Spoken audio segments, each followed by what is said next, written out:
Mas eu acho, particularmente, que o senhor aí pegou o tribunal numa época em que nós fizemos uma transição da pessoa para a máquina.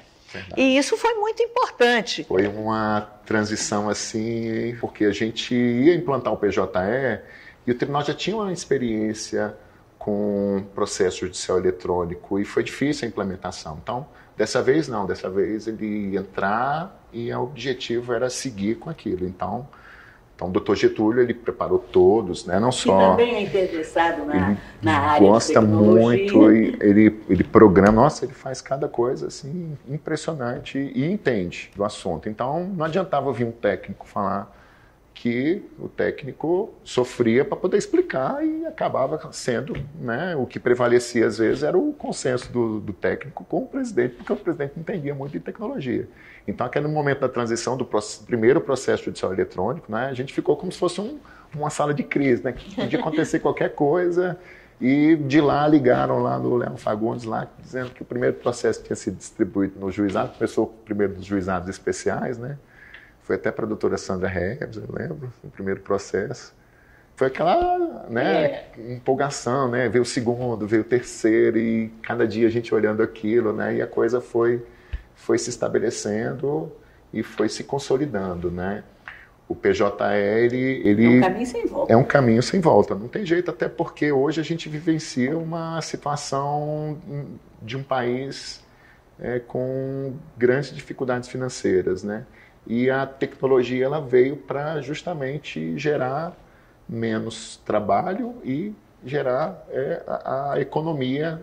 E a gente observa exatamente isso, né? Com a digitalização dos processos. Digitalização também. Está sendo importantíssimo para o tribunal. A gente está vendo a economia na ponta. A gente vê a economia na parte de consumo do tribunal. Os consumíveis do tribunal estão despencando. É verdade isso. Despencando. Então, se a senhora comparar de 2014, quando pegou o PJE para agora... Clipe, papel, capa de processo, a parte de correio está diminuindo. Muita coisa reduziu o preço, muito. Então, a gente gastava aqui no tribunal... em 2014, equivalente a 3 milhões de reais com consumíveis. Hoje está menos de 2 milhões, muito menos de 2 milhões, e só despencando. Cada vez que implementa um pedaço do PJE, diminui para um outro lado. Quais são os desafios de ser o secretário-geral do TJ? Desafios. Os desafios eles envolvem equipes, né, times, né? Eu me sinto confortável porque eu trabalho ao lado de pessoas extremamente servidores do tribunal. A gente tem uma equipe aqui muito fantástica, boa, muito fantástica.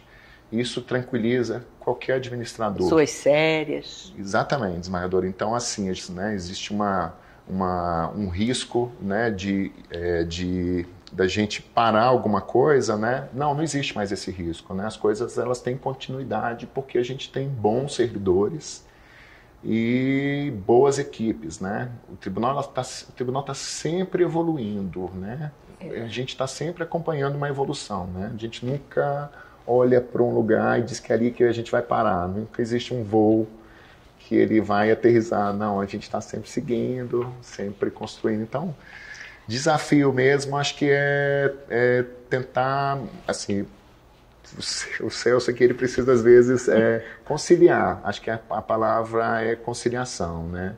E responsabilidade, né? Porque o que importa mesmo é a gente unir as equipes, né? Então existem ali os atritos, né? Então a gente tem que tentar sempre coordenar, porque acho que é importante, porque por si só o tribunal ele é formado de excelentes profissionais. Isso aí.